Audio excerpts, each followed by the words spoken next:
Din tot sufletul că aroganța greilor din PDL, mă refer la cei trecuți de 50 de ani, nu-i va contamina prea repede. Să sperăm că nu au avut timp cât au lucrat prin ministere ca și consilieri să nu fi învățat și adoptat atitudinea orgolioasă și arogantă a șefilor pedeliști. Este o șansă a PDL-ului de a-și mai spăla din păcate.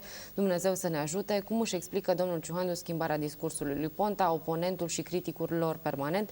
Ponta e tânăr, dar a dat dovadă că știe să asculte și să învețe de la cei cu experiență. Menționez că nu sunt membru niciunui partid politic.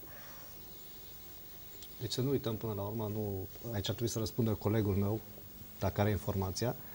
Deci până la urmă PSD-ul și-a dat seama că dacă continuă să meargă pe acest drum, pentru că până la urmă, haideți să fim serioși, ce a putut sau ce a propus din punct de vedere economic USL-ul României? Să le discutăm, dacă vreți, pas cu pas. N-a propus absolut nimic. Eu am văzut un discurs acum 2 ani de zile în care, sigur, atunci nu exista USL-ul, și PSD-ul, și PNL-ul, și PC-ul acuzau faptul că ne-am orientat spre Fondul Monetar Internațional și spuneau că noi nu avem nevoie de fond, nu avem nevoie de nimic, că vom ajunge să muncim pentru fond și așa mai departe. Am constatat după 2 ani de zile, adică mai acum câteva luni de zile, dacă nu mă înșel vreo 2 sau 3, chiar în Parlament, sau dacă nu mă înșel în conferință de presă, în care Victor Ponta susținea foarte clar că avem nevoie în continuare de Fondul Monetar Internațional, că de fapt nici nu putem sau n-am fi putut fără Fondul Monetar Internațional. Da? Deci prima dată ne-a spus că nu avem nevoie, după 2 ani și jumătate și-a dat seama că avem nevoie și că în cazul în care USL-ul vine la guvernare și el va fi premier, va continua, da, cu Fondul Monetar Internațional. Ce ne-a mai spus? Că nu-i bine să mărim TVA-ul și asta am spus-o și noi, că nu e o soluție bună, dar n-avem alternativa. Dacă nu s-a putut cea cu reducerea de 15%, asta a fost singura măsură din punct de vedere era economică. să mai reduceți găurile din buget, domnule Dar ne-a spus domnul Ponta... Știți foarte bine că marile găuri nu sunt din TVA, ci sunt din investițiile supraestimate și supraevaluate. Haideți să nu încercați să duceți spre un domeniu teoretic.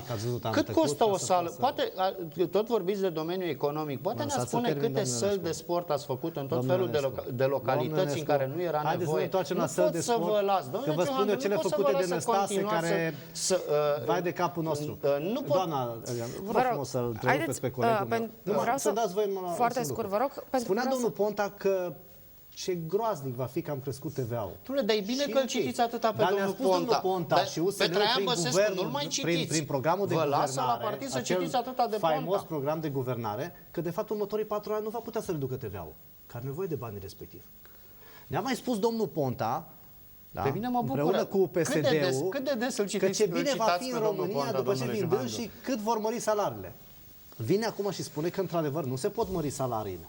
Că n-are cum să facă lucrul ăsta pentru că nu sunt bani. Vrea să fie cinstit cu românii și să le spune aceste lucruri înainte de a intra la guvernare. Deci, hotărâți-vă odată.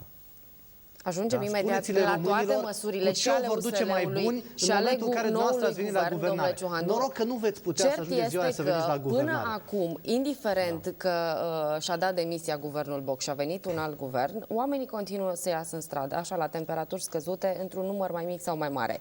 Și l-avem la telefon... și numărul celor care ies în stradă astăzi. În jur de 40-50 de persoane, dar îl avem la telefon pe domnul Tudorin Burlacu, președintele Asociației Revoluționare Frăție, Egalitate, Colaborare și Cooperare. Bună seara! Bună seara! Și aș vrea să ne spuneți dumneavoastră, știu că sunteți printre cei care ies zilnic în stradă, știu că sunteți semnatarul unui manifest. Să ne spuneți cum vedeți noul guvern ungureanu, dacă vă mulțumește această schimbare. Da, doamnă, aș vrea de la început să îi spun domnului Ciuhandu, chiar dacă sunt 40-50 de oameni în stradă, pentru ca să fie în stradă, sunt încă 80-100 de oameni care lucrează și aranjează toate treburile ca să meargă normal în stradă.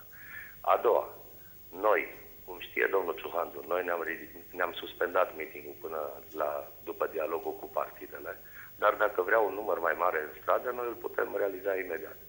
Dar pentru că nu vrem să fim destructivi și vrem să fim constructivi și caracterul nostru este optimist, îi spunem că suntem destul de mulțumiți de stadiul în care s-a ajuns până acum. A doua apreciere este pozitivă vis-a-vis de intervenția domnului Victor Ponta și de deschiderea sa spre dialogul constructiv. Tot la fel apreciem vârsta noilor miniștri și credem că trebuie să le acordăm o șansă să demonstreze că nu sunt marionetele celor miniștrilor din guvernul POC și sunt capabili să guverneze în interesul cetățeanului și totodată să asigure condițiile de desfășurare a alegerilor electorale, neînclinind balanța spre o formațiune politică, încurajând mita electorală sau, mai grav, favorizând furtul electoral. Așadar, pe ansamblu, sunteți de acord cu noul guvern? Doamne, numai un pic. Punctul de vedere despre guvern îl avem, așa considerăm noi, că se putea găsi un prim-ministru chiar tehnocrat, că nu este chiar tehnocrat. Și al doilea punct de vedere, suntem nemulțumiți de numirea miniștrilor cu dublă calitate, adică și cea de parlamentar. Pentru că separația puterilor în stat nu acceptă mixiunea legislativului cu executivul. Și întreb